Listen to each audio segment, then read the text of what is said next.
Breaking news ఇది కూడా వర్షానికి సంబంధించింది. భారీ వర్షాలతో అటు కేరళ అతలాకుతలమవుతోంది. తెల్లవారుజామున కురిసిన భారీ వర్షాలకు విధ్వంసం జరుగుతోంది. అక్కడ చెట్లు విరిగి పట్టడంతో రాష్ట్ర వ్యాప్తంగా దాదాపు 2500 హై టెన్షన్ అలాగే 10,000 లో టెన్షన్ విద్యుత్ వైర్లన్నీ కూడా తెగిపడ్డాయి.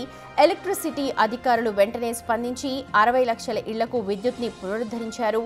కానీ తిరువనంతపురం జిల్లా సహా రాష్ట్రంలోని పలు ప్రాంతాలు ఇంకా అంధకారంలోనే ఉన్నట్టుగా సమాచారం. రాష్ట్ర వ్యాప్తంగా కూడా దాదాపు 120 ఇళ్లు దెబ్బతిన్నట్టుగా అందుతోంది సమాచారం. అలాగే 1200 మందిని సహాయ శిబిరాల్లో కూడా తరలించారు. లోతట్టు ప్రాంతాల్లో సహాయక చర్యలు కొనసాగుతూ ఉన్నాయి. ఇక ఈ వర్షాల కారణంగా కేవలం ఎలక్ట్రిసిటీ డిపార్ట్మెంట్కే దాదాపు 121 కోట్ల నష్టం జరిగినట్టుగా తెలుస్తోంది.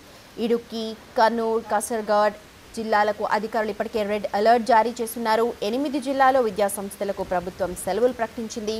తిరువనంతపురం, కొల్లాం, అలపుంజి, ఎర్నాకుళం, త్రిశూర్ జిల్లాల్లో తీరం వెంబడి 3.7 మీటర్ల ఎత్తుకు అలలు ఎగిసి పడుతూ ఉన్నాయి. ఇక దీంతో జిల్లాలో తీర ప్రాంతాల్లో కూడా రెడ్ అలర్ట్ జారీ చేసి మత్స్యకారులను వేటకు వెళ్లొద్దు అని అధికారులు హెచ్చరికలు జారీ చేశారు. ఇక ఇటు మలప్పురం, కోజికోడ్, కాసర్గోడ్, కర్నూలులో ఆరెంజ్ అలర్ట్ కొనసాగుతోంది. ఇటు భారీ వర్షాలకు రైల్వే ట్రాక్లు కూడా దెబ్బతింటూ ఉన్నాయి. ట్రాక్లపైకి నీరు వచ్చి చేరడంతో అధికారులు సహాయక చర్యలు చేపడుతూ ఉన్నారు.